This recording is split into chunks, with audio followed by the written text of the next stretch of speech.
Farah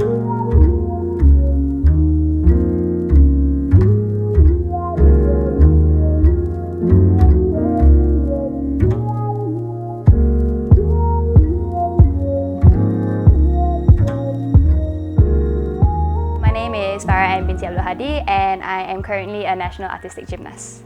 So I first started artistic gymnastics when I was 3 years old. I was a tantrum child, a hyperactive child, so my parents decided to put me in sports. Both my parents were very sporting. For example, my mother, she did a lot of sports in college and university. My dad used to be a footballer.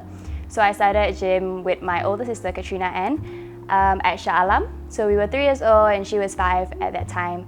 And so it just prolonged from there because I just loved the sport. I started competing, when I was 6 years old for the state of Selangor, and when I was 7, I was my first big competition where I competed against all the states. And I won, I think, 3 golds and 3 silver. So that was my biggest competition at that time. And I started training at the national team when I was 8 years old. And my first international competition representing Malaysia was when I was 10 years old. And I won 1 gold, a couple of other medals. Yes, so that's how I started out in my career, and I've been on the national team since I was 13 years old. Would be the year I'm 23 now, so you can do the maths. I've been 10 years already I've been on the national team. Biggest competition I've been with, which I won a medal, would be the World Cup in Slovenia. So I won a silver medal for the uneven bars, and I won total of 4 gold medals for 2 SEA Games, the SEA Games in Singapore and the SEA Games in Malaysia that just happened this year.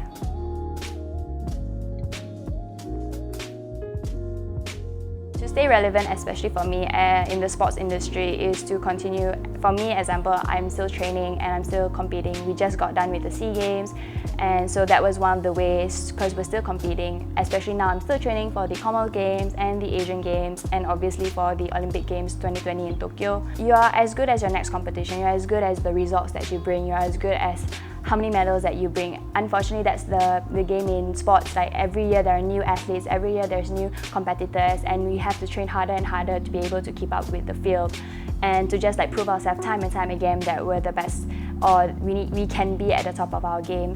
So in the end, it's just training harder, it's just training more hours, just training sufficiently or smarter, especially as older gymnasts. It's not really the hours that you train, but the effort that you put into the training sessions, and to just go out there and do our very best, and in hopes to bring the country proud and to bring back medals.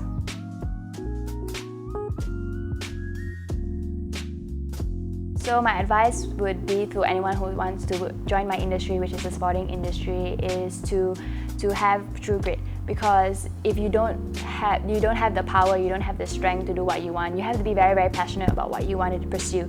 Even if it's gymnastics, if it's diving, if it's swimming, or any type of sport, you need to believe in yourself. You need to believe in the goals that you set for yourself. Where I am today is because of my parents. My parents sent me to all my training sessions. My dad, at that time, took a job that would enable him to send me to all my training sessions. My mom sent me all to my training sessions, and also to be there for every competition, to help me pursue what I wanted to do in my life, to help me pursue the career that I wanted.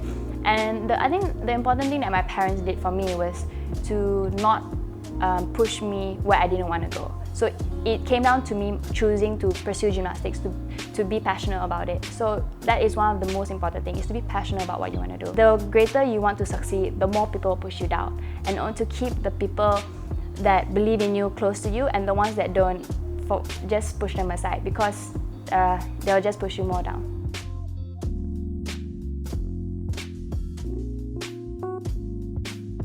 Hi, I'm Farah and I'm a national gymnast, and I can't wait to see you at Malaysia's Most Influential Young Entrepreneur 2017 Award. See you there.